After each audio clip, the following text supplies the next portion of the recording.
Bueno, buenas tardes para todos, muchas gracias por recibirme. Es esta fructífera edición ya del seminario de la carrera, que ha tenido tan buenos resultados, por lo menos para los investigadores uruguayos, y bueno, espero que se continúe en el tiempo. Lo que voy a presentar hoy es un trabajo un poco que se enmarca en una investigación mayor, que es mi tesis doctoral sobre el pensamiento urbanístico de Mauricio Caraboto, donde, bueno, es un hilo que se desprendió de él a partir del estudio del Plan Regulador de Montevideo de 1930. Lo que hicimos fue desandar algún camino, alguna trayectoria intelectual y descubrimos estas huellas en el urbanismo en Uruguay. Es decir, el camino que desrecorrimos o que desandamos fue el vínculo entre Mauricio Caraboto y el arquitecto Léon Jossely, urbanista francés, y a través de Léon Jossely rastreamos más atrás y llegamos a lo que podríamos llamar la escuela alemana de urbanismo de comienzos del siglo XX, de fines del siglo XIX, bueno, también rastreando a Jossely encontramos la coincidencia de ambos en el concurso del plan del Gran Berlín de 1910 con Joseph Brix, un arquitecto y urbanista alemán, que al año siguiente de ese concurso participa en el concurso del trazado de avenidas en Montevideo, convocado por el gobierno de Uruguay, expresamente invitado, en 1911 estamos hablando, algunos de cuyos elementos, para mí los elementos más innovadores de la propuesta de Brix para Montevideo, retoma Caraboto en 1930. Esta es un poco la calecita que está detrás de este trabajo, ¿no? Bueno, allí vemos un poco lo que son esas. un poco la luz. Como usted. Sí, mejor. Bueno, primero una rápida presentación de Mauricio Caraboto. Es uno de los primeros arquitectos modernos o renovadores, como prefiramos llamarle, de Uruguay. Arquitecto, docente, urbanista, especialmente docente también. Se formó, como la mayoría de los arquitectos de esa primera generación de arquitectos modernos, se formó en la tradición Beaux-Arts, en la Facultad de Arquitectura de Montevideo. De hecho, ingresa a la Facultad de Matemáticas y ingresa a la Facultad de Arquitectura en pleno proceso de separación de ambas facultades, bajo el tutorazgo, si se quiere, del profesor José Pablo Carré, formado también en Bellas Artes, que fue el gran maestro de arquitectos de la primera mitad del siglo XX en Uruguay. Y bueno, encontramos unas primeras obras que, si bien no podemos adscribirlas enteramente a la tradición clásica historicista, están ahí a caballo de, aquella de la derecha arriba es la propuesta para el Palacio Municipal de Montevideo de 1924. Abajo a la izquierda tenemos el pabellón uruguayo en la exposición de Sevilla, y a la derecha la propuesta del Montevideo Rowing Club sobre la bahía de Montevideo, donde acá en el Rowing Club ya empezamos a ver una intención algo más moderna que las anteriores.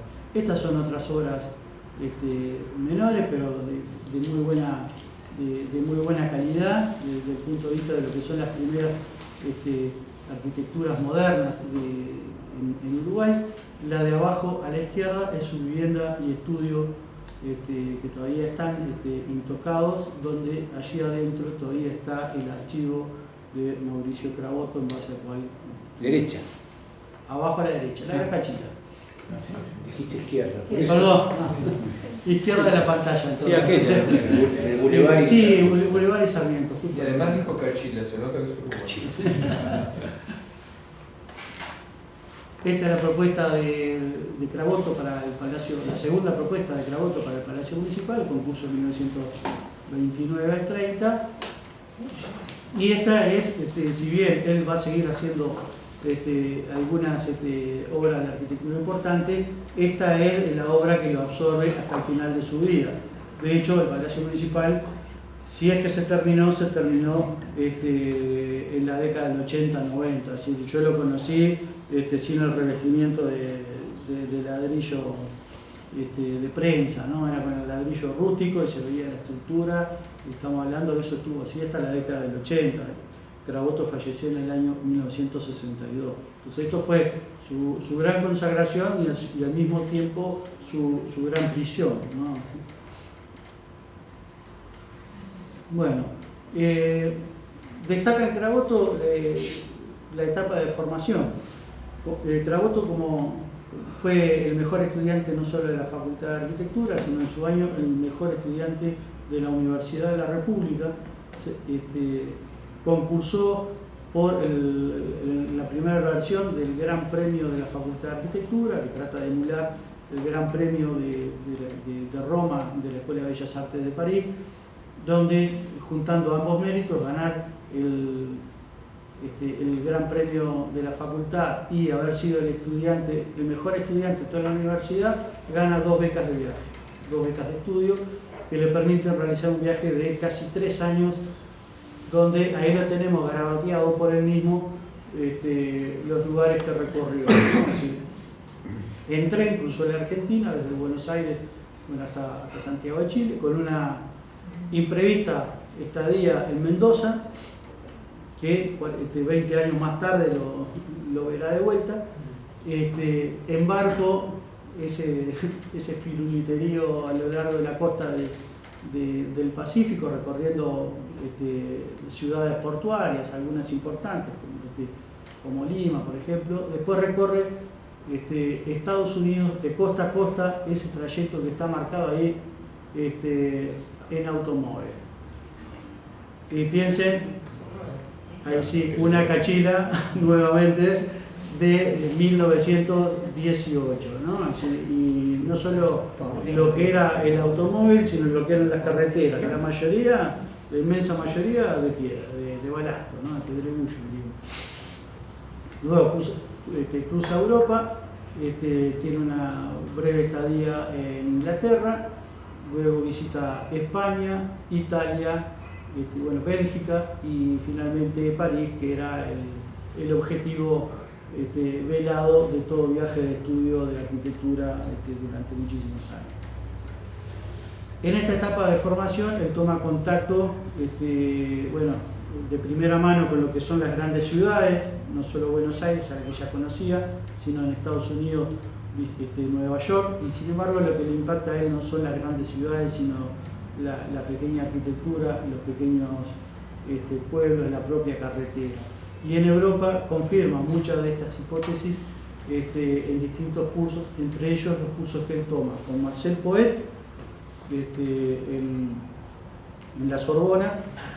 Marcel Poet, fundador de lo que luego fue el Instituto de Urbanismo de París, y con Léon Josselly, 2 cursos toma. Por un lado se inscribe en el taller de arquitectura de Josselly, un taller particular, pero que estaba vinculado a la Escuela de Bellas Artes, y en el curso de urbanismo de la Escuela de Bellas Artes de París. Y con esto él tiene, dirá años más tarde, el primer año de un viaje es de descubrimiento, el segundo año es de confirmaciones. Bueno, él lo que descubre a lo largo del viaje lo va a confirmar en estos cursos con Josselly y con Marcel Poet. Él dirá siempre que su gran maestro de urbanismo fue Léon Josselly, que ya era conocido de los uruguayos. Algunos ya habían estado con él, incluso uno que se menciona en el trabajo, que es Ardoy, que es el padre de Jorge Enrique, una casualidad de la vida, que es el que lo ayuda, le da una mano para poder hacer algún curso en París. Bueno, en cuanto a urbanismo, Caraboto fue el urbanista más importante de Uruguay de la primera mitad del siglo XX. podríamos decir que Craboto es a Uruguay, De la Paulera en Argentina o algún similar. Sus tres grandes planos, si bien realiza otra serie de planos menores o que han trascendido menos, tenemos el Plan Regulador de Montevideo de 1930, es el gran plan urbanístico de Craboto. Tenemos el Plan Regulador de Mendoza de 1942, que es el otro plan importante, y tenemos la figura del Parkway Atlántico, que es un programa poco conocido, que incluso en Uruguay ha tenido poca difusión y que termina siendo su gran propuesta urbanística, incluso después de retirarse de la docencia, transformado ahora en el proyecto de la Aldea Feliz, que quizás lo hayan escuchado nombrar. Ese lo trajo Visigocha acá. Exacto, Visigocha lo trajo, sí, sí. en un proyecto más amplio, bueno, un poco derivado de esa idea. Acá tenemos, bueno, esas huellas alemanas que recoge Craboto a lo largo de su trayectoria, las podemos sintetizar en estos tres. León Josselí, su gran maestro de urbanismo reconocido por él mismo. Hermann Hansen, ganador del Gran Premio de Berlín de 1910, a quien él reconoce también como otro de sus grandes guías, si bien con él nunca tuvo contacto personal. Y Joseph Brix, también ganador del concurso de Berlín de 1910, que dejó en Montevideo su proyecto para el concurso de trazado de la avenida. Y entonces, bueno, acá empezamos a tejer una serie de interacciones entre los distintos planes, donde podemos rastrear esas huellas alemanas. Lo que tenemos al costado, abajo a la izquierda, es el plan de Josselí para Barcelona, donde él comienza su formación como urbanista, y donde él, para formarse como urbanista, va a recurrir a la Escuela Alemana de Urbanismo. Allá arriba tenemos los planes del concurso para Berlín. A la izquierda, una participación de Hermann Hansen en el Plan de Madrid de 1929, convocado por García Mercadal, que era también amigo personal de Craboto y con quien Craboto mantuvo una intensa relación epistolar a lo largo de su vida. Luego tenemos a la derecha el Plan de Josselí para París y abajo el Plan Regulador de Montevideo. Básicamente, para no extendernos demasiado, la idea es lo que llamamos el urbanismo moderno encuentra una cuna, una de sus cunas en la Alemania de fines del siglo XIX. Tras la unificación de Alemania en 1871, el nuevo Estado alemán toma el tema de las ciudades como un tema que merece la atención. Se aprueba una ley de planificación que está inserida de la unificación, y empiezan a aparecer una serie de pensadores que elaboran, que tratan de apoyar el trabajo de planificación en las ciudades y dan lugar a algunos textos que se convierten rápidamente en manuales de urbanistas tanto para técnicos municipales como para académicos y profesionales independientes. Quien mayor destaque alcanza en ese proceso es ya a fines del siglo XIX, Joseph Steuben, que propone, en su texto, además de ofrecer una serie de soluciones prácticas para distintos problemas concretos de la ciudad, propone una serie de lineamientos para el abordaje de la gran ciudad europea, a partir de la diferenciación de funciones o zonificación de la ciudad, a partir de la clasificación, diferenciación en cuanto a jerarquía y funcionalidad de las avenidas, de las vías de tránsito, y a partir también, como era evidente, de una serie de recomendaciones higienistas que incluían la preocupación por el arbolado y el cuidado del asoleamiento y la ventilación de las construcciones, a partir del estudio de la relación entre el ancho y la altura de las calles. Curiosamente, en el texto, y lo puse ahí porque me llamó la atención, aparece un pequeño plano de la ciudad de Montevideo, ¿no? Es el que está, de los dos planitos de arriba, cuesta un poco Al revés. distinguirlo. No, está, o sea, claro, está con el Río de la Plata hacia arriba. Claro. Bueno, en Berlín, en 1908 se convoca el concurso del Gran Berlín, un poco en una mezcla de atender el crecimiento, el dinamismo de una ciudad moderna, pujante, la ciudad industrial del comienzo del siglo XX, y a la vez de una serie de preocupaciones sociales que tienen que ver también con la vivienda. A la derecha es una viñeta de las Mietkasernen, que es las construcciones tradicionales alemanas, donde se apiñaba la clase trabajadora en condiciones de vida bastante insalubres.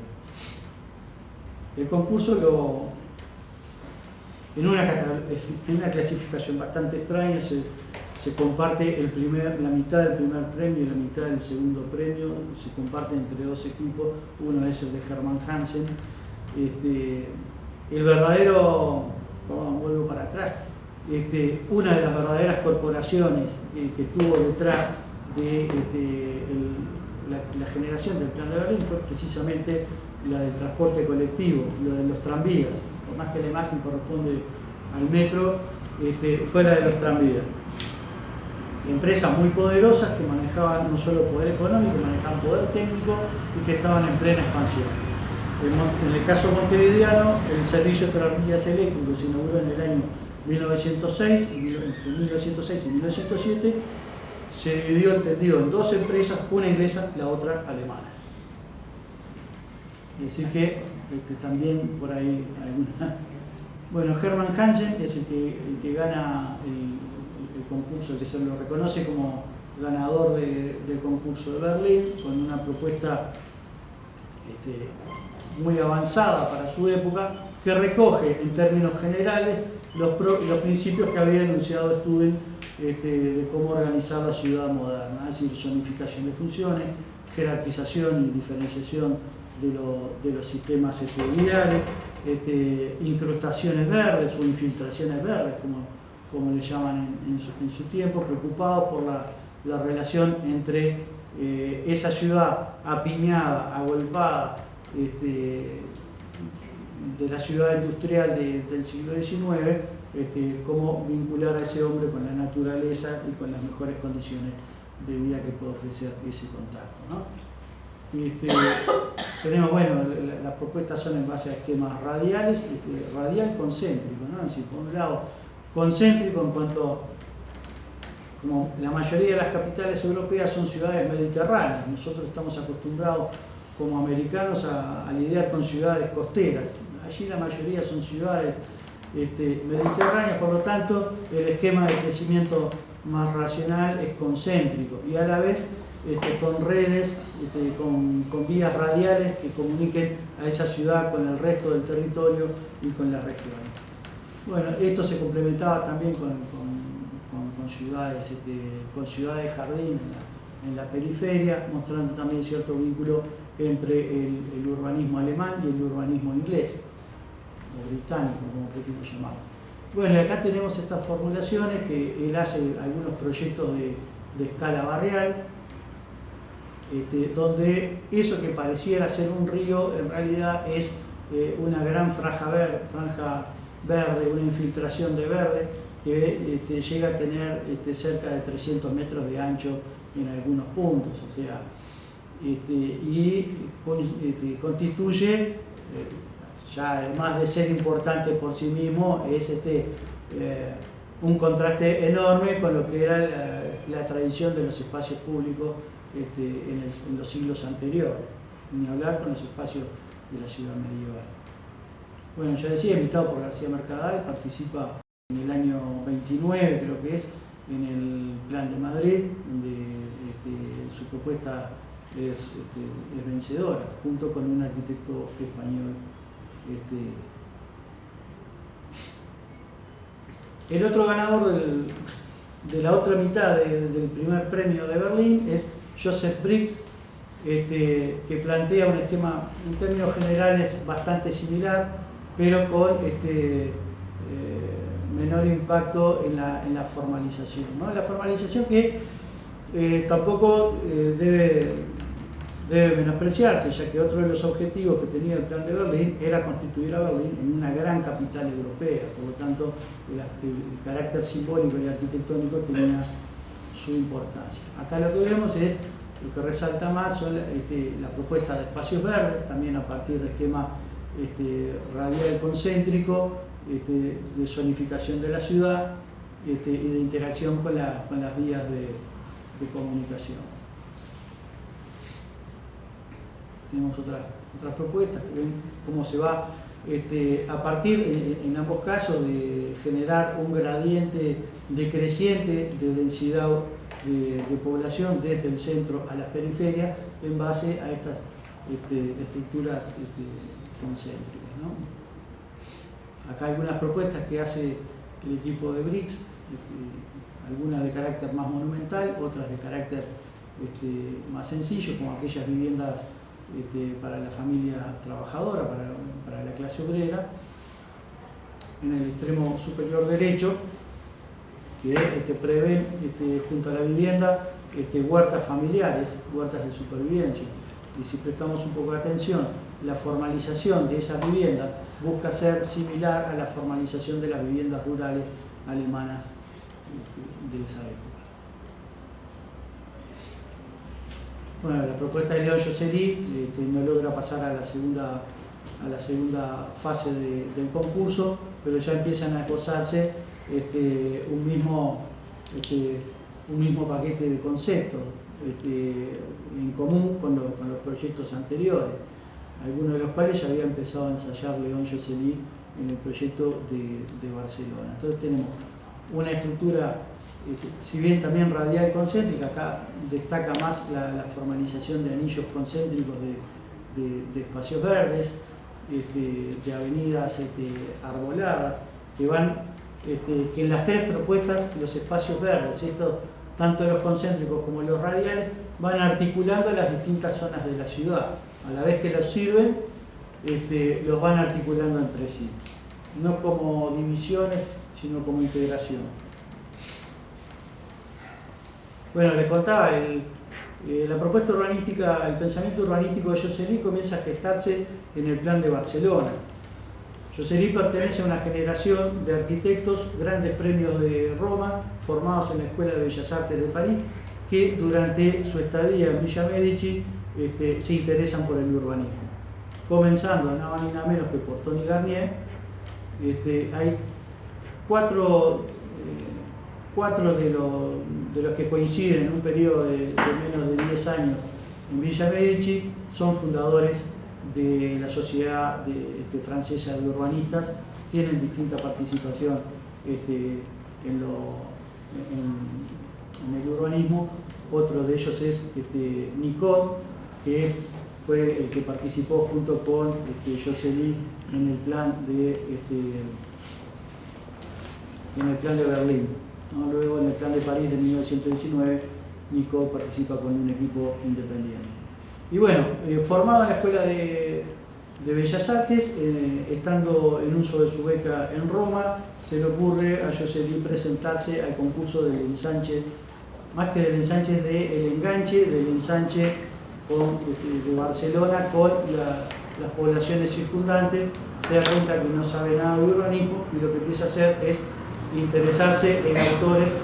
En primera instancia va a recurrir a los autores alemanes, va a ir a visitar la exposición de Berlín, pero de 1905, Dresden creo que es, sobre urbanismo, y allí comienza su formación. Luego de ganado el concurso, sigue formándose en urbanismo y va a ir incorporando autores franceses contemporáneos que están publicando sus trabajos al mismo tiempo que él está haciendo el plan de Barcelona. Muchos de ellos tienen que ver con el tema del paisajismo, el tema de los sistemas de parques,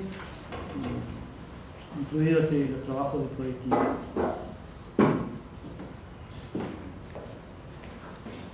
Bueno, estas son las propuestas otra parte de las propuestas de Jocelyn para Berlín, donde acá se ve un poquito más claro los sistemas radial concéntricos, lo que son la jerarquización del sistema vial, la generación del otro, no sé si es el que corresponde, pero también apelar a la generación de un gradiente decreciente de densidad del centro de la periferia, y algunas propuestas de intervención urbana que no causaron mucha simpatía, por cuanto implicaba demoler buena parte del centro, ¿no? En 1910 tiene lugar, es un año clave, estamos hablando prácticamente al mismo tiempo que sucedían estos concursos. Es un año clave, en 1910 se producen 3 grandes eventos internacionales donde lo que se pretende básicamente es consolidar la nueva disciplina o la nueva versión de la disciplina como ya el urbanismo como ciencia, ¿no?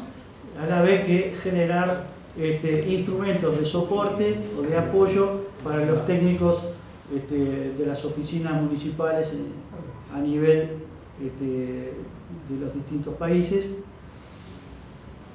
Sumado a eso, una cierta competencia internacional por ver quién era el país que marcaba cabecera en estos temas. ¿No?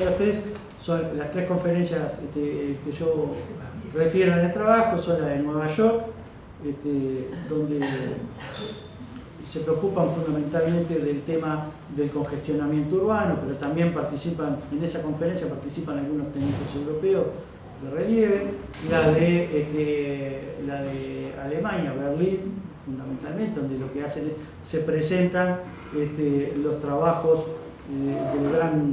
del concurso del Gran Berlín, más algunos trabajos relevantes de las principales ciudades de Europa. Ahí hay un rol protagónico de Werner Hegermann, que luego lo vamos a ver a comienzos de los años 30 por el Río de la Plata. Y en la conferencia, la Town Planning Conference de Londres, organizada por la RIVA, donde convergen todos estos, los principales urbanistas del mundo, incluido Stubbe, donde Hegemann lleva parte de la exposición de Berlín a Londres.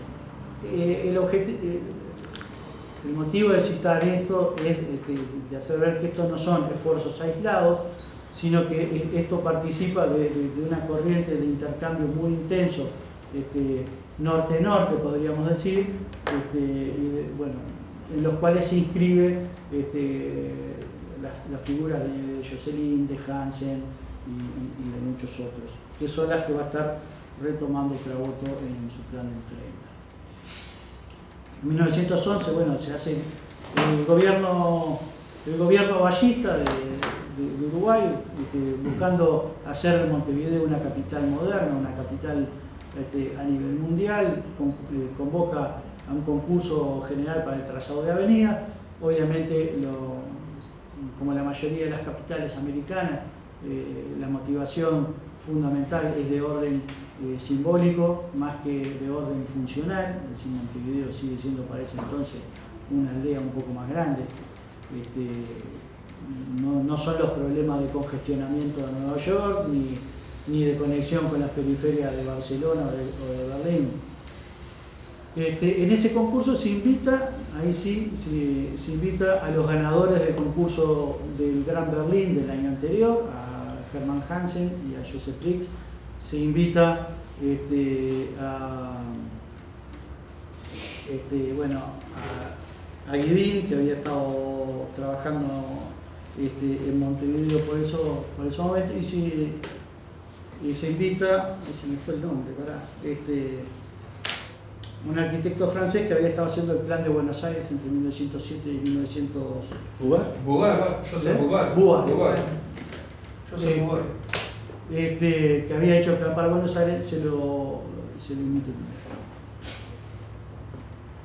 El ganador es Guidini, para mí el más pobre de todos ellos, que tiene el primer premio, y el segundo premio lo obtiene la propuesta de Joseph Brix. No hay ningún indicio de que Joseph Brix haya visitado en algún momento en Montevideo, sí de que conocía muy bien la ciudad, no se puede hacer mérito de que haya tenido algún informante calificado, incluidas las empresas cambiarias, o que la cartografía que se haya suministrado para la base del concurso haya sido muy buena. Esta es la propuesta, una parte de la propuesta de BRICS para Montevideo, donde vemos la importancia que otorga a los espacios verdes, a las infiltraciones de áreas verdes, también con un esquema concéntrico a partir del centro de Montevideo. Una propuesta en la que coinciden todos los concursantes es desplazar el centro de gravedad de Montevideo de la península de la Ciudad Vieja, que constituía un constreñimiento importante para el crecimiento y el vínculo con el resto de la ciudad. En la propuesta de Guidini traslada el centro, para los que conocen Montevideo, a la zona de Boulevard Artigas, un poquito más al norte de la terminal de Tres Cruces y la Plaza de la Bandera. Una propuesta que va a retomar Craboto en el Plan Regulador de Montevideo. BRICS proponía reubicarla en donde hoy es la Plaza Cagancha, Montevideo. Reubica el centro de gravedad, pero lo corre un poquito, no toma una decisión drástica. Y en lugar de proponer grandes centralidades, lo que propone es una especie de centralidad difusa, conectada con el resto de la ciudad en base a las vías ya existentes, en todo caso recalificadas, arboladas.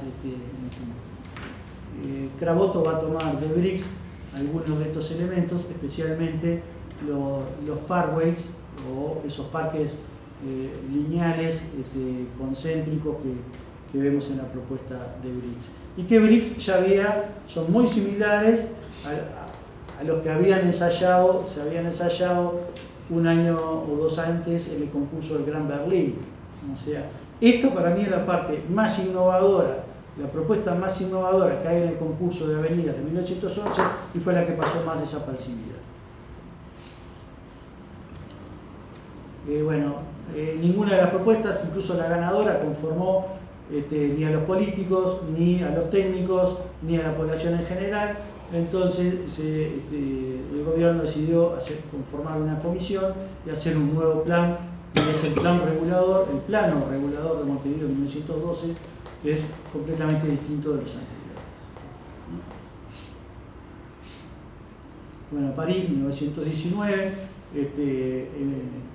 también retomando los pasos de Josselin y de Craboto, en 1910, así como 1910 fue un año clave para la internacionalización del urbanismo científico, 1919 es un año clave para el urbanismo francés, y especialmente para lo que representa el cambio de paradigma del urbanismo academicista, pintoresquista, o podríamos decir haussmanniano, hacia un urbanismo científico en la cuna, nada más ni nada menos que en la cuna de Haussmann, ¿no? Es un cambio radical y muy importante. Bueno, y esto, la idea no es hipnotizarlos, es ver cómo en realidad son círculos concéntricos que parecen que estuvieran todos entrelazados. Bueno, acá es al revés.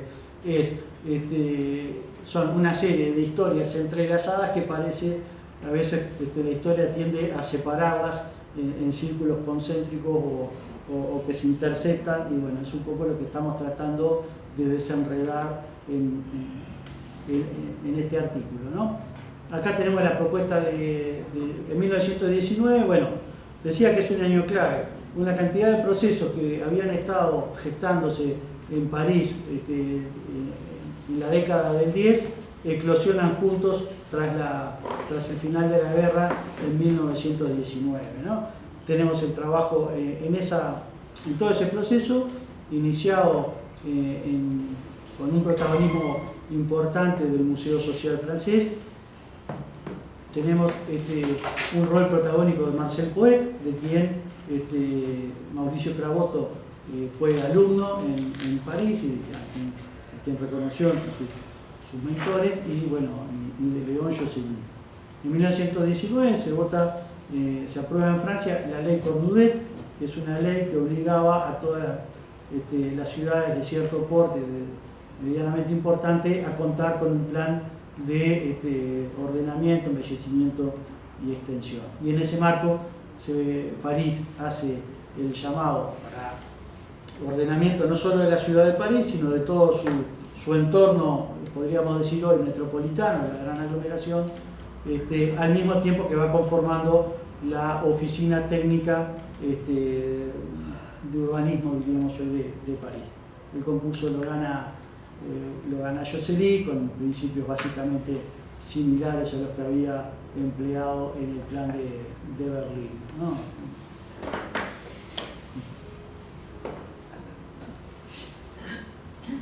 Josely visita Montevideo en 1926, obviamente como corresponde luego visitar Buenos Aires, y dicta en total 11 conferencias en Montevideo a lo largo de 2 meses y algo.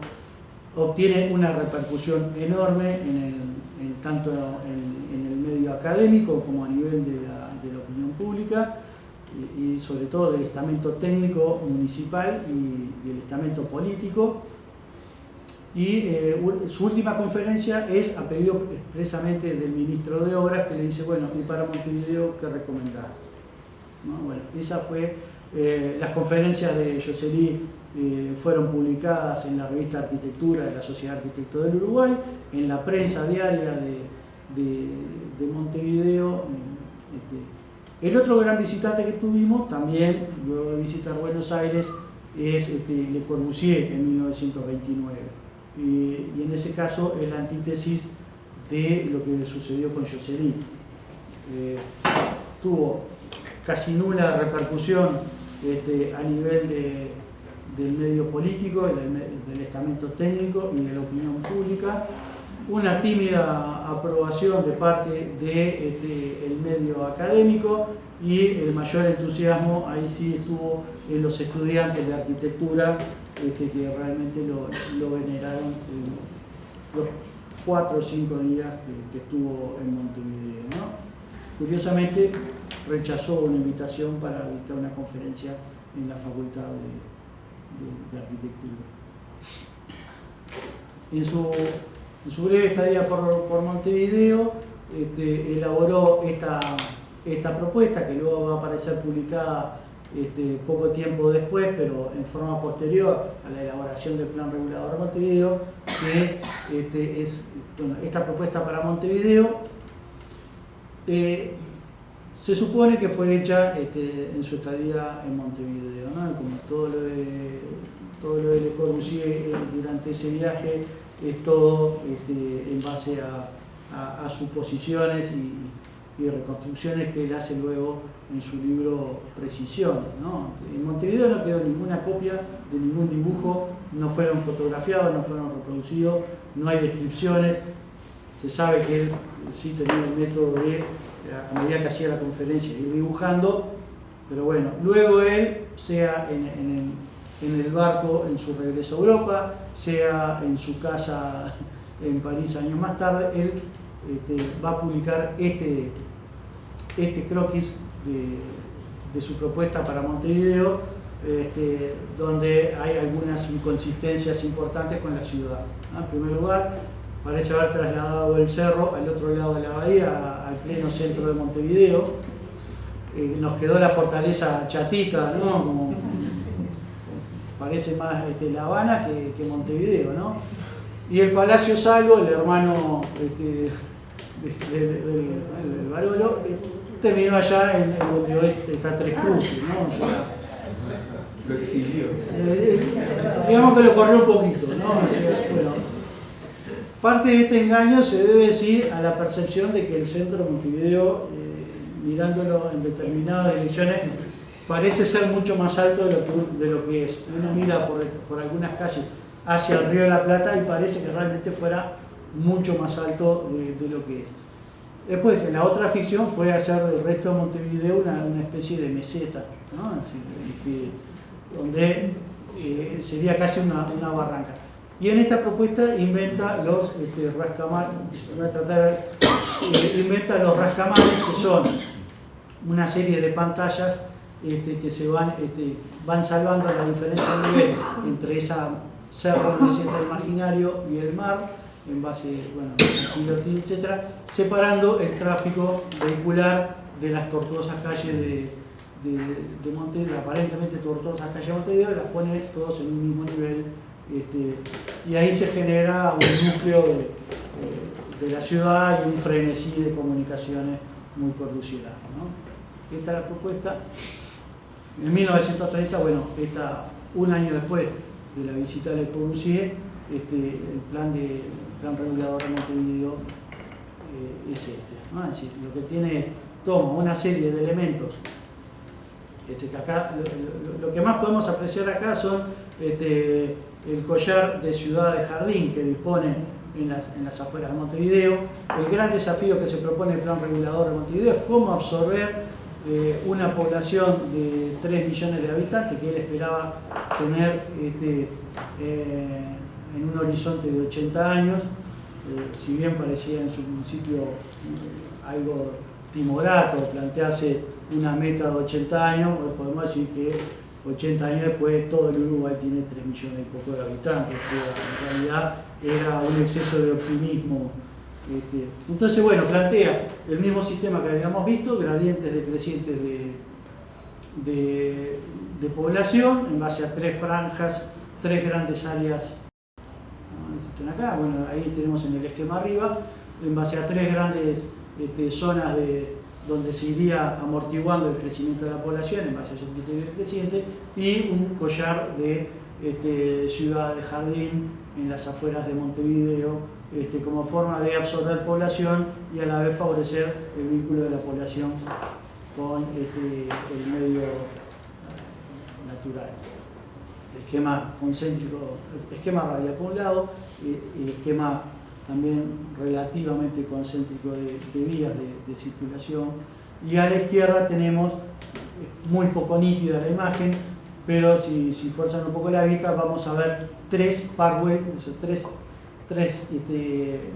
parques lineales verdes que están ubicados sobre los límites de las zonas que están marcadas en la imagen de arriba. Allí están ubicados los parkways. Y el primero de ellos es prácticamente hecho sobre la base de las propuestas de Joseph Briggs para Montevideo de 1911. Y lo siguiente replica la misma lógica, y esto además de constituir, como en las propuestas de Berlín, donde los espacios verdes limitaban pero a la vez articulaban las distintas zonas, servían a la población con espacios verdes, acá también los transforman en dotación de previsión de crecimiento, ya que sobre esos parques lineales estaba previsto disponer hasta 50 rascacielos que tenían que absorber algo así como 250.000 habitantes, una cantidad importante. No, esto es el plano de mínima, las intervenciones mínimas que propone, entre ellas, como habíamos dicho, desplazar el centro de Montevideo, el centro de gravedad de Montevideo hacia la zona un poco más arriba de la zona de Tres Cruces, donde creaba un centro de gobierno, donde estaría ubicada la sede del Poder Ejecutivo, los edificios de los ministerios y la estación del ferrocarril.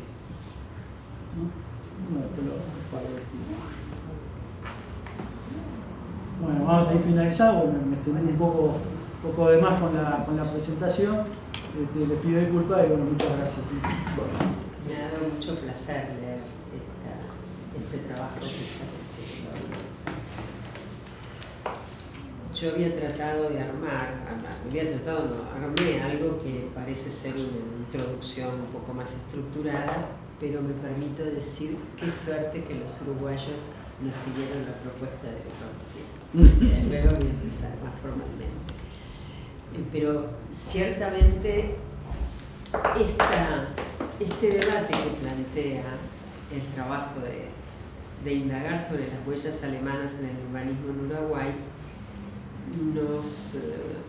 nos interpela sobre la manera en que se va construyendo este cuerpo de ideas y de prácticas que llamamos, para mí el urbanismo es ante todo una práctica, no es una ciencia, en un contexto tan diferente de donde vienen las ideas que van a formar y alimentar un poco ese pensamiento de los primeros urbanistas en América Latina. Es decir, que el objetivo del trabajo me parece bien interesante, es decir, indagar sobre ese complejo universo de ideas, las particulares selecciones que va a ser Craboto de ese pensamiento y sus reinterpretaciones, y por otro lado situarnos en el contexto en el que él se formó y el propio contexto europeo donde estas ideas se estaban formulando.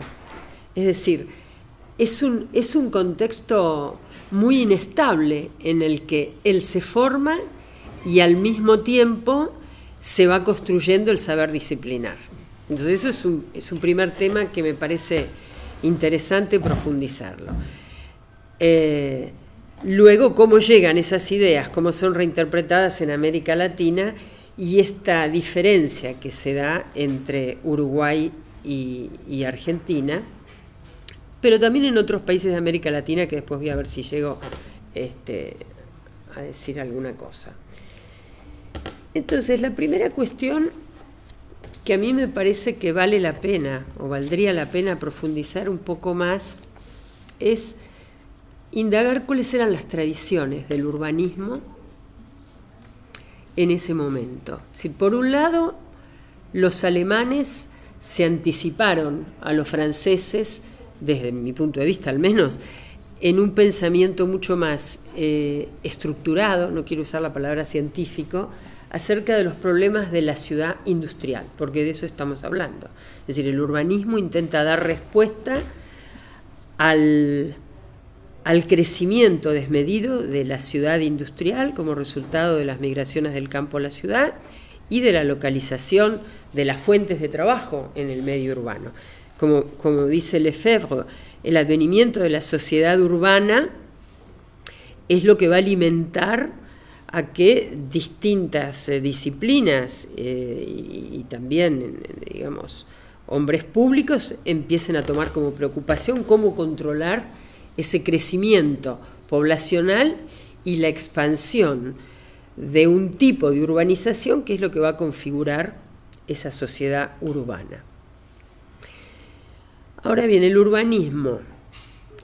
¿Qué entendemos por urbanismo en el fin de siglo y a principio del siglo XX? Que muy bien lo has planteado, es decir, en ese momento de configuración o de ordenamiento de esos saberes para dar lugar a la disciplina, confluyen filósofos, médicos, higienistas, arquitectos, ingenieros, etc. Y François Joët, que para mí es probablemente una de las personas, junto con Peter Hall, han tratado de hacer un análisis más exhaustivo de cómo se fue organizando ese pensamiento. Por un lado, Joët refiere al urbanismo como un término inicialmente ambiguo, que refiere tanto a prácticas técnicas, es decir, obras de infraestructura, como obras más vinculadas a la forma urbana, más artísticas, pero también vinculada a cuestiones de naturaleza más social, preocupaciones más sociales, el problema de la vivienda obrera, la higiene, o sea, hay varios otros temas que no son necesariamente técnicos, sino con una impronta más social. Y el urbanismo pretende resolver ese problema pensando en un ordenamiento. Y ella plantea, decir, bueno, lo que es visto en ese momento como desorden, llama por un orden. Y ahí ya tenemos una primera discusión, que es qué entendemos por orden. Ciertamente Marx y Engels, quienes venían estudiando y siguiendo esa sociedad industrial, van a decir, no es un desorden, es otro orden. Y es el orden surgido del capitalismo industrial. Entonces aquí aparece una pregunta que sería, al menos a mí me interesaría mucho que la tesis respondiera, y es a qué problemáticas responde la propuesta del plan regulador de Crabotto. ¿Qué intenta resolver en el contexto en el que le toca formular ese plan, la década del 30, y habiendo tenido esa formación en Europa en un momento donde el arte, la técnica y la ciencia estaban tratando de establecer sus propios límites? Y por eso Joe dice, bueno, el urbanismo pasa por ese conflicto, y ella en su libro Urbanismo, Utopías y Realidad lo que trata de organizar es la historia de las ideas que subyacen en los modelos o teorías urbanísticas. Entonces digo, ahí aparece una clave cuando ella dice, bueno, ¿de qué orden o desorden estamos hablando? ¿Quiénes son los que intentan dar respuesta a ese desorden visto desde un punto de vista, o a ese nuevo orden según otros? Y ella sitúa en lo que llama el preurbanismo, donde identifica dos grandes modelos, el modelo culturalista y el modelo progresista, las respuestas que luego, ya en el siglo XX, organizadas en este campus disciplinar que vamos a llamar urbanismo, configuran modelos culturalista o progresista, o modelos perdón, o un urbanismo sin modelo, que es donde ella sitúa a Engels, a Marx, a Kropotkin, a Bugarin, etc.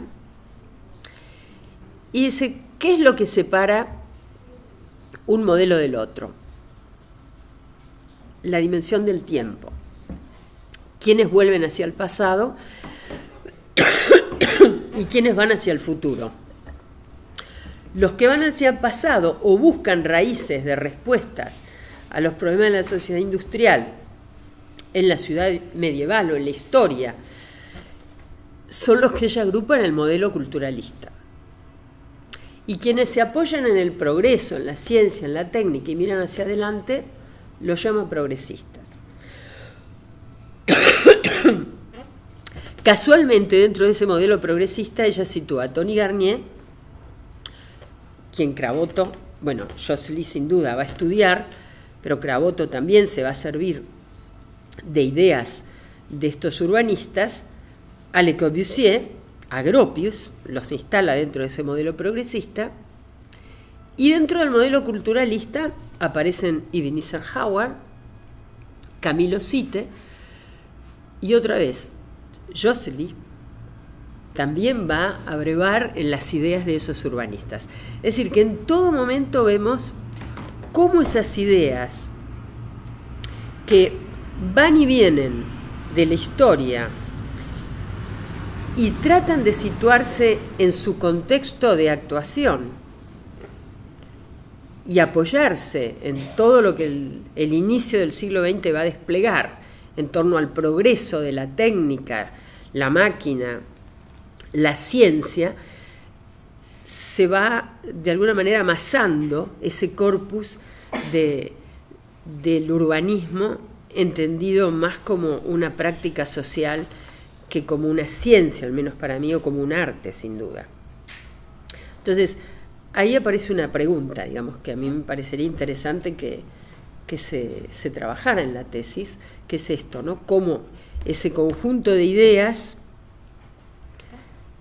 se articulan, se sintetizan y decantan en el momento de formulación de un instrumento de intervención, en este caso la formulación del plan para Montevideo por parte de Crabotto, y cómo se analiza ese contexto de formulación en términos políticos. ¿Y por qué? Porque el urbanismo, al menos también desde el punto de vista de algunos autores franceses como Jean-Paul Lacaze, dice: el urbanismo no existe si no hay voluntad política. Es decir, no es que un día nos levantamos a la mañana y pensamos en una intervención urbana, antes sobre un tablero, hoy sobre una tablet o una computadora, y empezamos a imaginar soluciones a aquello que consideramos problemas urbanos. Por cierto que lo podemos hacer como un ejercicio teórico, pero en verdad quien tiene la posibilidad, y de hecho aquí queda demostrado, es decir, quien convoca un concurso para resolver, aunque sea cuestiones simbólicas, como planteaste en el primer concurso que llaman las autoridades de Montevideo, para un plan de embellecimiento y de ensanche o de pensamiento en términos de vialidades, tiene más preocupaciones simbólicas que funcionales, pero es el poder político el que dice, bueno, acá tenemos que hacer algo, tenemos que ordenar, y aparece el poder político en escena.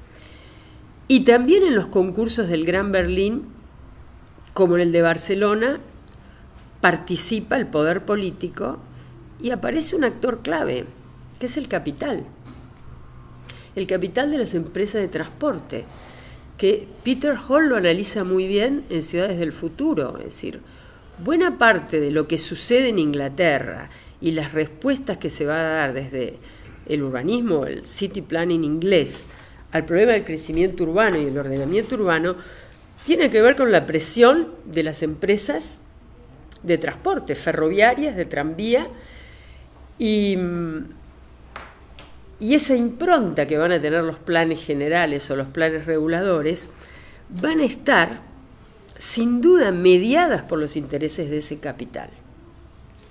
Empresas que no solo están actuando en Europa, sino que ya también llegaron a América Latina, y de hecho en Uruguay aparecen las empresas alemanas vinculadas al tranvía de Montevideo.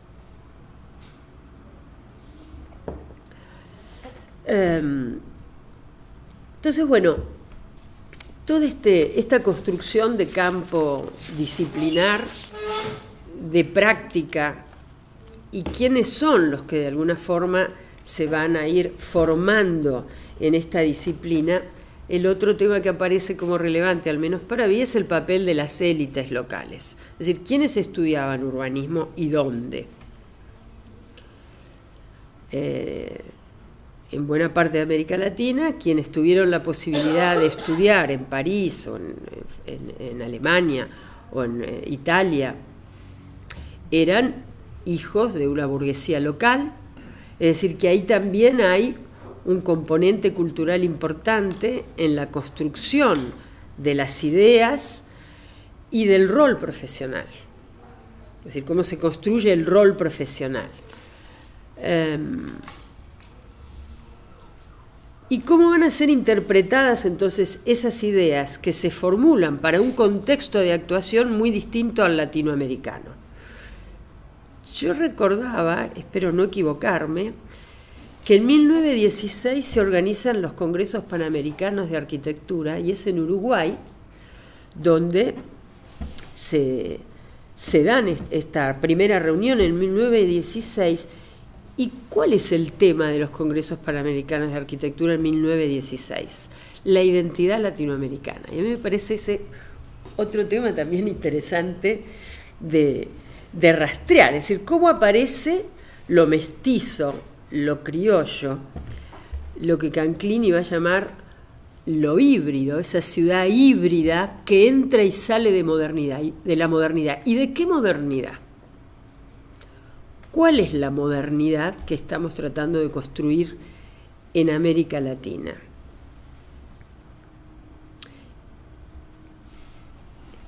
En 1930 todavía había una cierta esperanza, al menos en buena parte del continente americano, acerca de construir esa modernidad como espejo de la modernidad europea o de la modernidad norteamericana.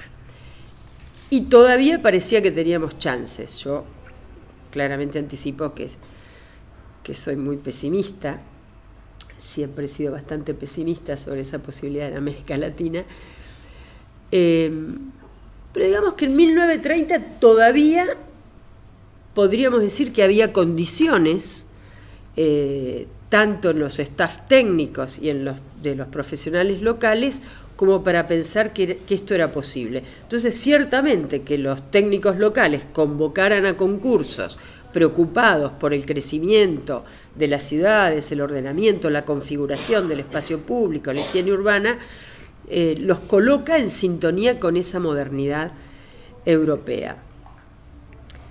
Ya más adelante, digamos que luego de la década del 40, el 50, empezamos a ver que en América Latina aparecen otros problemas que el Estado no puede resolver. Y ahí aparece el desfasaje entre los procesos de urbanización y de crecimiento urbano con la industrialización. Entonces, la otra pregunta es, ¿qué pasaba en Montevideo en ese momento con relación a la industria, que es una preocupación en buena parte de los urbanistas que Craboto va a tomar como referencia? Es decir, tanto Stüben en su primer plan para Berlín, como luego en las propuestas de los ensanches, aparece muy claramente el tema de la zonificación o la segregación de funciones. Es decir, la industria, la residencia, la creación de espacios verdes, el ordenamiento de las vialidades, el adecuado porcentaje de espacios verdes, tanto en parques como plazas, como los parkways o los bulevares, la organización radioconcéntrica de las grandes avenidas, que en algunos casos actúan como buffer o espacio de amortiguación entre la residencia y la industria. Es decir, todo eso aparece en el urbanismo alemán y va a aparecer luego en la propuesta también en la que participa Josely para Barcelona. Es decir, cómo juega el espacio de la producción, la maquinaria que hace crecer a la ciudad, el hábitat obrero, y ahí otra cuestión que me parece interesante y que tiene que ver con el peso de las élites y cómo esas élites que se forman en Europa interpretan lo social. Esto es para el debate. A mí me parece que hay en todos los antecedentes de estos urbanistas un pensamiento clasista. Los obreros van aquí, los sectores medio alto se localizan allá. Y de hecho configuran un hábitat y con tipologías particulares por clase.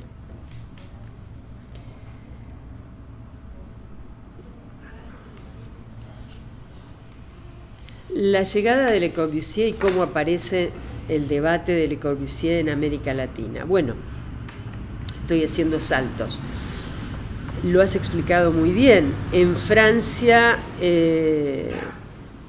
la aparición de la sociedad de arquitectos urbanistas primero y luego la sociedad de urbanistas franceses, si no recuerdo mal, era para 1919, más o menos por ahí. Y fíjense cómo en esas décadas pasan muchas cosas que precisamente por ese intercambio de viajes de estudiantes de América Latina a Europa, van y vienen ideas y acciones. Es decir, aquí rápidamente o con muy pocos años de diferencia, es decir, al regreso de la Paulera a Buenos Aires, se crea el Instituto Superior de Urbanismo en Buenos Aires y que ha sido el germen de la carrera de urbanismo y hoy de planificación urbana en la FADU en 1948, pero también en ese innumerable intercambio de viajeros llegan a América Latina, por ejemplo, Karl Brunner, que va a ser autor del plan de Santiago de Chile, uno de los planes en Santiago de Chile, que va a ser el autor del plan de Bogotá. Brunner va a tener es austríaco, pero él tiene un papel también importante en la transmisión de las ideas del urbanismo alemán y va a ser el que instala la enseñanza de urbanismo, tanto en Chile como en Colombia. Es decir, que esto pasa con, digamos, en 20, 30 años suceden todas estas cosas. No sé cómo estoy de tiempo. Bueno, entonces lo último que digo, lo que dije al inicio, La llegada de Le Corbusier, por suerte, no tuvo el peso que tuvo en Buenos Aires. Y el hecho de que en Buenos Aires Le Corbusier haya tenido tanto impacto, y sobre todo un impacto en el campo de lo morfológico, que dejó instalada esa imagen de las 5 torres sobre el río en la ciudad de los negocios, que se va a concretar, como todo en Argentina, necesita 50, 60, 70 años para concretarse. Parte es el proyecto de Catalinas Norte y parte de esa imagen tan fuerte es Puerto Madero, pero digo, por suerte en Uruguay esto no sucedió. Y ciertamente la visión de Le Corbusier como urbanista, a diferencia de la humildad que creo que tuvo Josely cuando se plantea la propuesta para Barcelona, y no siendo él formado en el urbanismo, dice, bueno, ¿qué hago? Lo primero que hago es estudiar, a ver qué hicieron los que saben. No, Le Corbusier es, aquí nací yo, y pretende tener soluciones universales, es decir, esa idea del urbanismo científico. Bueno, esas ideas que básicamente tenían un carácter tan egocéntrico, es decir, esas ideas que planteaba que entraban por la forma y que en Uruguay no tuvieron anclaje, me parece que también sería interesante indagar por qué crees que en Uruguay no sucedió eso, es decir, qué pasó con los profesionales locales que no siguieron tanto las ideas de Le Corbusier, a diferencia de lo que sucedió en Argentina y que hizo que el urbanismo de vertiente más morfológica y no funcional o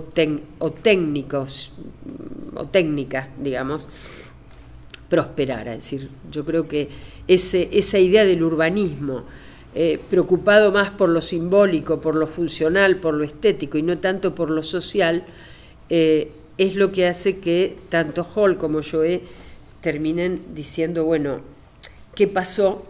Que el urbanismo no pudo dar respuesta a los problemas de la sociedad urbana del siglo XX. Entonces, bueno, ¿qué intenta el plan de Craboto en torno a las respuestas a las problemáticas de su época en la Montevideo de entonces? Bueno, y paro aquí. Gracias. Bueno, muchas gracias por la invitación. El trabajo es muy interesante. Me parece que la utilización de la herramienta metodológica del análisis de la trayectoria de Craboto, sus vínculos, lecturas, permite observar en cada momento histórico los temas considerados problemas y las ideas y las representaciones que posibilitan hacer un análisis crítico sobre la elaboración de sus pensamientos y los diálogos que mantuvo con urbanismos de otras latitudes, en este caso el alemán, que de alguna manera ponen en línea el trabajo con aquellos estudios que están matizando la importancia directa de Le Corbusier en el urbanismo uruguayo y en el anteproyecto específico de Craboto del año 30. Por otro lado, tiene puntos de contacto con investigaciones que vienen examinando el paso de distintos urbanistas alemanes en Latinoamérica, Brunner en Chile y Colombia, Hegerman en Argentina, creo que estuvo en Brasil también, en Uruguay, y hay estudios mexicanos que están haciendo también una lectura alemana del pensamiento urbano alemán en la construcción de la disciplina. Y en ese sentido me parece que sería interesante poder pensar este trabajo en una escala más amplia, que es la del viaje de estos actores que vos identificás dentro del contexto del Río de la Plata y del Cono Sur. Me parece que podría darle como un matiz interesante, y quería saber eso, si habías empezado a rastrear, si estaba dentro de tus objetivos rastrear esta escala más amplia de estos viajes latinoamericanos, alemanes, no solo en Uruguay, sino en Latinoamérica. Si bien el artículo se centra en analizar las huellas alemanas en el urbanismo uruguayo, lo que yo observo, por lo menos en este trabajo, es que no presenta ningún marco teórico sobre circulación de ideas y modelos y sobre estudios de redes profesionales y epistémicas. Incorporar estas perspectivas de análisis me parece que pueden colaborar a reforzar las preguntas de investigación y darle mayor carnadura a las hipótesis. En ese sentido, las primeras décadas del siglo XX estuvieron marcadas por intensos diálogos internacionales productos de las transformaciones que estaban ocurriendo a nivel social, político y urbano. Y en ese sentido, trabajar sobre una disciplina que se estaba constituyendo contemporáneamente en varios países de la región, permite poner el acento en los intercambios y en los diálogos más que en las transferencias y en las difusiones. En ese sentido, poder utilizar estas perspectivas de análisis van a permitir analizar la importación de ideas y modelos desde una perspectiva crítica y a su vez poder pensar en otra posición el papel que cumplieron estos técnicos y expertos en estos viajes transatlánticos. En ese sentido, me parece fundamental pensar las redes alemanas como redes plurales que permitieron la circulación de nociones del urbanismo animal a principios del siglo XX, ya que no es lo mismo analizar el contacto directo con los urbanistas alemanes que la forma en que llega el pensamiento urbanista alemán vía un urbanista y académico francés. O sea, son dos redes diferentes y me parece que poder identificar cada una de las redes y cada una de las posiciones va a permitir entender también las preguntas de cada momento histórico, porque no es lo mismo el 11 que el 26 y no es lo mismo una red que otra. En ese sentido, es clave entender quiénes viajaron, cómo viajaron, por medio de qué contactos o convenios, qué tipos de financiamiento hubo, si hubo financiamiento en esos viajes, si esos viajes fueron oportunidad para realizar otros negocios o conferencias en otros países de la región, qué vinieron a hacer, porque no es lo mismo venir a dar una conferencia que hacer un plan, y con quiénes entablaron contacto en el medio local y qué contactos los trajeron. Esas preguntas posibilitan examinar factores que incidieron en la selección de estos profesionales o técnicos y que permite entender la pluralidad de estas redes. Redes que se desarman, que se arman y que vuelven a aparecer en otro momento histórico, depende la incidencia de cada uno de los miembros. Y en ese sentido me parece que hay una figura que utiliza Liernur en la red austral para trabajar la imagen de red que puede ser operativa en el trabajo que estás haciendo, que es la idea de interconexión, de tensión que genera la red, de los nudos que tienen que ver con las preguntas y problemas que en cada momento histórico anudan para darle peso a la red y a su vez la red habla de movimiento y de vacíos. Me parece que puede ser pertinente para la hora de trabajar con estos personajes y anudar estos problemas, esa idea de los círculos que van juntando un montón de personas y un montón de preguntas que no son lo mismo en diferentes momentos históricos. Por otro lado, y en relación a la circulación de ideas y modelos, lo que hay que tener presente es el momento histórico. Principio del siglo XX fue un momento de intensos intercambios. A mí también me parece hay una imagen con la que trabaja Juan Suriano, que es la del mundo como taller de observación. Dice que a principios del siglo XX el mundo era un taller de observación y que es operativa para pensar las dinámicas de estos profesionales, técnicos y estudiantes que viajaban, que leían ávidamente y iban a observar las experiencias que se estaban llevando adelante en otros lugares del mundo. En ese sentido es válido preguntarse cómo fueron los contactos con el urbanismo alemán en cada momento, por medio de congresos internacionales en el que participaban profesionales uruguayos, concursos en el extranjero, textos, quiénes tradujeron esos textos, los leían en el idioma original, dónde se reproducían. Caraboto leía alemán, o sea que él leía de primera mano los textos, pero digo, cómo circulaban por el medio, el campo del urbanismo que se estaba conformando. En este periodo es muy común observar superposiciones de referencias y selecciones fragmentarias de distintas experiencias y modelos, y me parece que la clave está no en observarlos como una desviación del modelo original, sino analizarlas los nuevos sentidos y uso que el medio local les da, porque eso nos permite dar cuenta de algunas particularidades. Y en ese sentido te quería hacer una pregunta, o sea, con respecto a esto del Paraguay, cómo vos ves que lo analiza, cuáles son las particularidades que le introduce Caraboto. Hay un trabajo muy interesante de Topalov sobre las derivas de la ciudad jardín y cómo fue el modelo circulando y cómo fue readaptándose, reconstruyéndose ese modelo que había sido imaginado para las ciudades de fines del siglo XIX, que termina siendo la respuesta a las urbanizaciones de ocio y de recreación para los años 20. Y por último, nada, me quería hacerte una pregunta con respecto a si estás pensando los diálogos con los urbanismos latinoamericanos que estaban pasando por este mismo proceso en la región. Y en ese sentido me parece que los trabajos de Alicia Novik y Rigotti pueden ser interlocutores interesantes con tu trabajo. Y hay un trabajo muy interesante de Valeria Gruszewski, que ella trabaja la construcción de la General Paz y trabaja el Paraguay en Buenos Aires y trabaja como las cosas que se fueron tomando del modelo. Así que creo que no sé si tenemos un trabajo de Valeria. A ver. Sí, me parece que sí. Sí, yo creo. Sí. Bueno, creo que te llevas un libro con un trabajo de Valeria. Sí, es Gruszewski, Sí, construir la frontera de la capital federal. Sí. Bueno, mis preguntas estaban vinculadas en eso, o sea, si estabas pensando en algunas... ¿En qué términos estabas pensando estas cuestiones de la circulación, de las redes, de las trayectorias? Si las estabas pensando, si no, si lo estabas haciendo, digamos, estabas empezando a armar las trayectorias, o estabas trabajando con algunas herramientas específicas para analizar estos temas. Bueno, no, primero de nada le agradezco a las dos los comentarios, ¿no? Realmente ha sido muy enriquecedor, ¿no?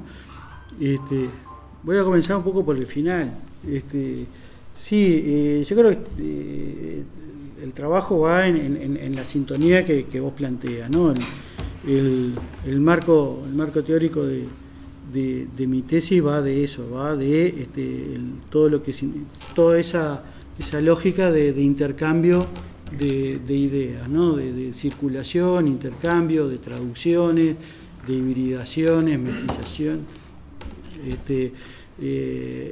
Evidentemente, esquivar cualquier posible vínculo entre un original y una copia, en fin. Por algo, el trabajo, el título Huellas no es casual, no hablamos de influencia del urbanismo alemán, no, son huellas, y bueno, sobre esas huellas, en este caso, un urbanista uruguayo, Caraboto, realiza una serie de lecturas y de interpretación que se entrecruzan con otra serie de lecturas, de traducciones, de reinterpretaciones, y que él mistura con aportes de otras líneas, de otras vertientes del urbanismo. Yo no lo mencioné, pero bueno, en su pasaje por Estados Unidos, él, por ejemplo, incorpora mucho de todo lo que es el movimiento City Beautiful, de otras aproximaciones a la ciudad, y de hecho su propuesta de zonificación lo que hace es misturar las manchas, las grandes áreas relativamente homogéneas a su interior, con la generación de centros especializados o centros cívicos. Su gran propuesta dentro del plan regulador de Montevideo es el centro de gobierno, centro cívico de Montevideo. O sea, hay una mezcla de esas cosas, y clarísimo que en el Paraguay es donde él va a desarrollar más esas relecturas, esas reinterpretaciones. De hecho, va a ser del Paraguay una figura autónoma. Es decir, el Paraguay lo vemos por primera vez en Caraboto, en el plan regulador del 30, como una parte dentro de el plan de Montevideo. La propuesta del Paraguay Atlántico, en definitiva, es un Paraguay que va uniendo toda la costa balnearia, desde Montevideo hasta el Chuy, a través de una gran avenida una gran ruta parquizada con donde él no solo con criterios paisajistas, sino también que va uniendo una serie de aldeas o pequeñas localidades dispersas. Y la propuesta de la aldea feliz, que es la transformación de ese parkway atlántico en una propuesta de ocupación territorial a escala nacional. O sea, bueno, vaya si hay relecturas de ese parkway, donde además se mezclan los conceptos de parkway de Josely, que lo concibe como una avenida arbolada, urbana, con podríamos decir un gran bulevar, por asimilar una figura, con otras figuras de también los parkway que se estaban haciendo en Estados Unidos. Él visita el de Boston, donde casualmente quien estaba trabajando en ese parkway como sistema y esto lo vincula con el sistema de parques de Estados Unidos, es un arquitecto francés que fue compañero de Carré cuando Carré estudió en Francia, y de hecho una de sus intenciones era contactarse con él, pero en el momento que él está en Estados Unidos, Clerc, creo que era, se había ido a Francia a enrolarse en el ejército. O sea, los entrecruces, las imbricaciones son permanentes, son continuas, y yo por eso señalaba lo de 1910, es decir, no podemos plantearnos ver esto como una serie de corrientes o pilares independientes, sino que está todo interactuando. Y bueno, sí, lo que señalás vos respecto de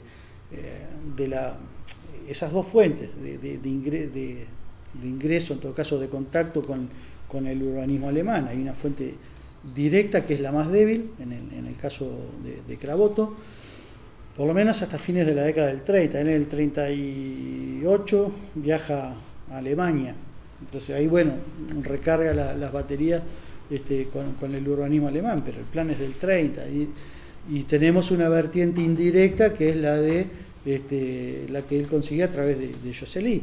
Yo no encontré en la biblioteca de él, por ejemplo, libros de Student o de otros autores de comienzo de siglo en alemán o traducidos. No quiere decir que no haya, pero no es algo que salta a primera vista. Respecto al diálogo con Latinoamérica, es permanente. Lo que pasa para mí también es un peligro, ¿no? Es decir, porque entonces ahí terminás haciendo un programa de investigación, no una tesis. Esto de hecho es como un daño colateral de la tesis, o sea, ¿no? Pero sí lo que me permitió fue tirar de un hilo de esa madeja y ver dónde terminaba. Bueno, y terminé en Alemania, en algo que la historiografía uruguaya no había contemplado o no había valorado debidamente. Los diálogos de Crabotto, además, con Latinoamérica son muy fuertes, no solo por su participación en el plan de Mendoza, sino también, él da conferencias en Rosario, es invitado a los congresos de urbanismo de Argentina, da conferencias en Brasil, vienen estudiantes de Brasil, de otros países a estudiar con él en Montevideo. O sea, esa red está. Ahora, es peligroso para un tesista tirar de todos los hilos al mismo tiempo. Lo mismo que con lo de los viajes de los alemanes. Sí, rompía los ojos cuando estaba haciendo esto, me saltaban los carteles de Chile, de Colombia, todo eso. Bueno, pero no, ahí podés morir ahogado en el dulce de leche, hablando. Pero sí, quizás esto sienta elementos para que otros puedan tomar trabajos, y otros trabajos de Uruguay, algunos otros trabajos de Chile, los de Colombia, más otros que se estén haciendo en otras partes de América, y ahí sí armar un buen programa con todo esto. Un tema que quería señalar es que, obviamente estuve leyendo sobre Josely, conseguí algunos libros, En ninguno de ellos se menciona siquiera la visita de Josely a Sudamérica. ¿Tá? Se habla sí del trabajo de Josely con las colonias francesas, qué sé yo, pero del viaje a Latinoamérica no se habla para nada. Y es un tema que también está pendiente de plantear, así como nos planteamos el vínculo con de otros alemanes en América Latina, decir, miren, ustedes tienen acá, han incidido en una parte de América Latina y ustedes no tienen ni idea. Después, bueno, y el tema también de la direccionalidad de los intercambios también es un tema que da para un programa de investigación, ¿no? Si nosotros tenemos etapas donde son los países latinoamericanos los que salen a buscar referentes, tenemos etapas donde hay profesionales europeos recorriendo el mundo en busca de oportunidades, en busca también de hacerse la América y hacerse oportunidades profesionales, ¿no? Decir, bueno, a Le Corbusier le fue muy mal acá, bueno, Brunner le fue muy bien en Chile y en Colombia, y otros, bueno, a Gash en Brasil le fue muy bien, o sea, y después hay una etapa que es de promover la direccionalidad, y sí, norte-sur, y también norte-norte, hay una intencionalidad de imponer en cierta medida visiones a los demás. Eso fue. Después, los problemas trato de sintetizar un poco. Sí, el tema de cuáles son los problemas que busca abordar el plan regulador de Montevideo. Evidentemente hay un quiebre muy importante con las propuestas de 1911-1912.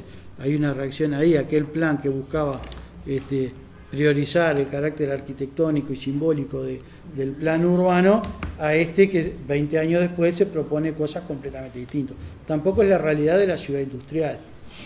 O sea, acá la industria es más un deseo, más una vocación que una realidad. Propone una serie de industrias y docks vinculadas a la bahía de Montevideo, un barrio obrero en la zona del Cerrito de la Victoria, pero el principal problema es, de cómo hacer de Montevideo una ciudad moderna, funcional, amigable con el él habla del ser, habla del habitar, habla de más que de construcciones materiales, que es otra línea que también otro hilo de esa madeja que estoy cinchando, ¿no? Entonces, y en esto yo no me animo a hablar de culturalista y progresista, pero sí yo hablo, por lo menos en Craboto hay una doble espiral de una línea podríamos llamar de urbanismo duro, funcionalista, que de repente ahí lo podemos emparentar más con esto, y una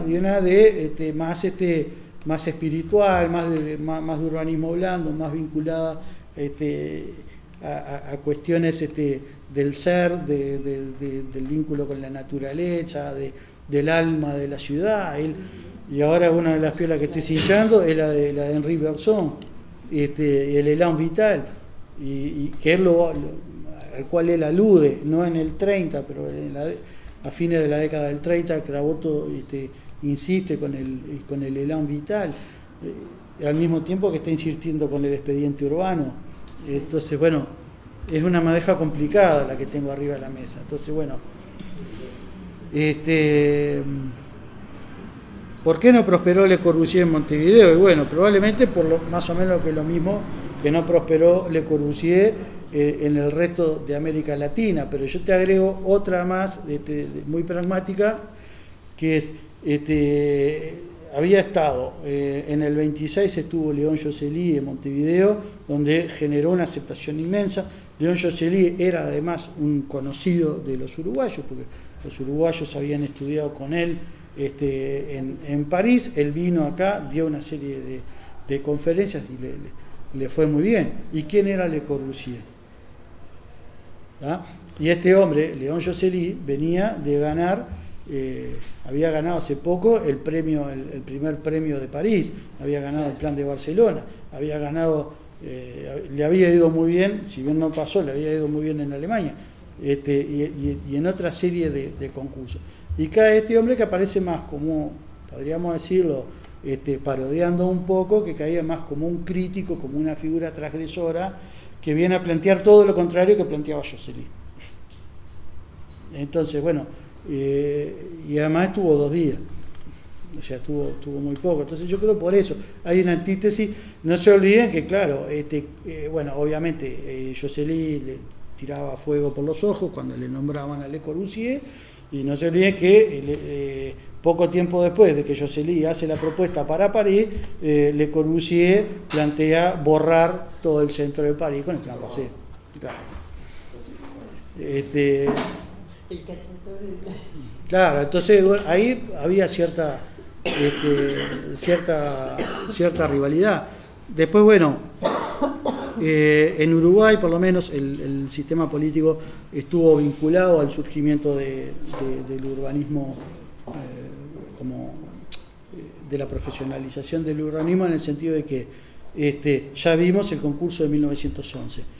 Cuando se crea la Facultad de Arquitectura estamos en pleno proceso de profesionalización, obviamente, separarnos de la Facultad de Ingeniería. Ahí todas las baterías estaban puestas en destacar, en resaltar el rol del arquitecto como profesional de la arquitectura y en pelear cada palmo de terreno con los ingenieros. El tema del urbanismo no estaba planteado. De hecho, se podía convivir bien. En la década del 20 el principal urbanista es un ingeniero, es el ingeniero Fabini, que luego fue, diríamos hoy, intendente de Montevideo cuando se aprueban.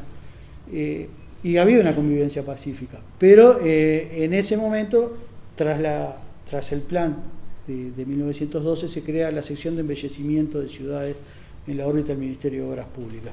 Y ahí el sector político, cuando se está discutiendo en el Parlamento el plan de la separación de las 2 facultades, en el plan de estudio nuevo meten la enseñanza de urbanismo. Y ahí se crea la cátedra de trazado de ciudades y arquitectura paisajística, de la cual Craboto va a ser el primer profesor, después de haber competido con el resto de los alumnos de Josselí en Francia. Bueno,